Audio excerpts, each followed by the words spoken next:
यदि पाप आचरण, गंदे आचरण होंगे तो फिर सब बेकार हो जाएगा। नहीं तो भगवान वाचिक शरणागति को भी स्वीकार करते हैं। कोई कहता है हे कृष्ण मैं आपकी शरण में हूं, भगवान इतने को भी मान लेते हैं। फिर धीरे धीरे शारीरिक शरणागति होती है कि हमारे जितने कर्म हैं वो सब भगवान को समर्पित होते हैं। फिर धीरे धीरे मन भी भगवान में लगने लगता है। पर हम गलत आचरण न करें।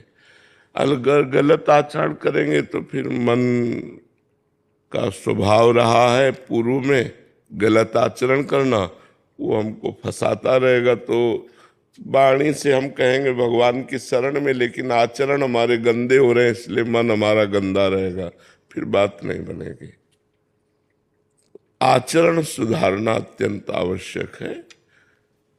जैसे खीर बहुत बढ़िया बनी हो, कोई मित्र हमारा आके कह दे कि इसमें जहर पड़ा है तो हम नहीं खाएंगे, विश्वास करेंगे कि इसमें जहर।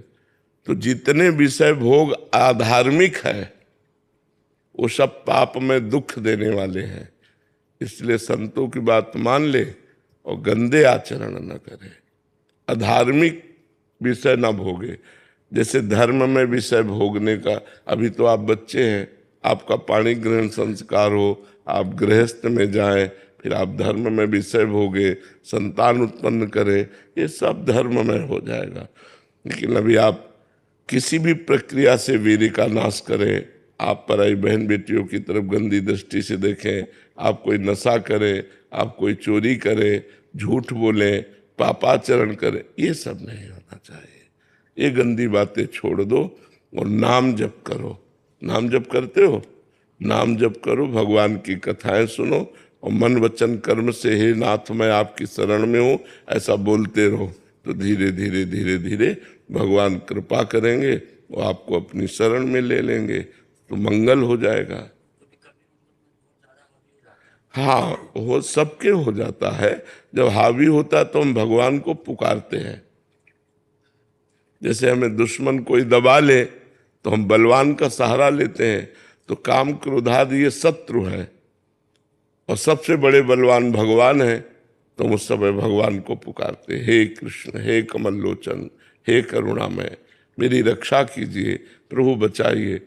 तो भगवान बचाएंगे, भगवान आपको बुद्धि देंगे, भगवान आपको बल देंगे। उस समय आप भगवान को पुकारिए। जब कोई हमको परेशान कर रहा है तो हम बड़ों का सहारा लेते हैं, तो सबसे बड़े भगवान हैं, हम उनका सहारा लेते हैं, उनको पुकारते हैं, उनको बुलाते हैं, वो निश्चित बल देते हैं, निश्चित वो रक्षा करते हैं। पर उस समय ये ज्ञान नहीं रहता। जब कामादि का आवेश होता है तो भगवान को पुकारने का ज्ञान नहीं रहता, कामादि भोगने का ज्ञान उस समय हमारा मन बुद्धि प्रेरणा करते हैं। तो उस समय यदि हम भगवान को पुकारें तो बच सकते हैं, भगवान बचा लेंगे।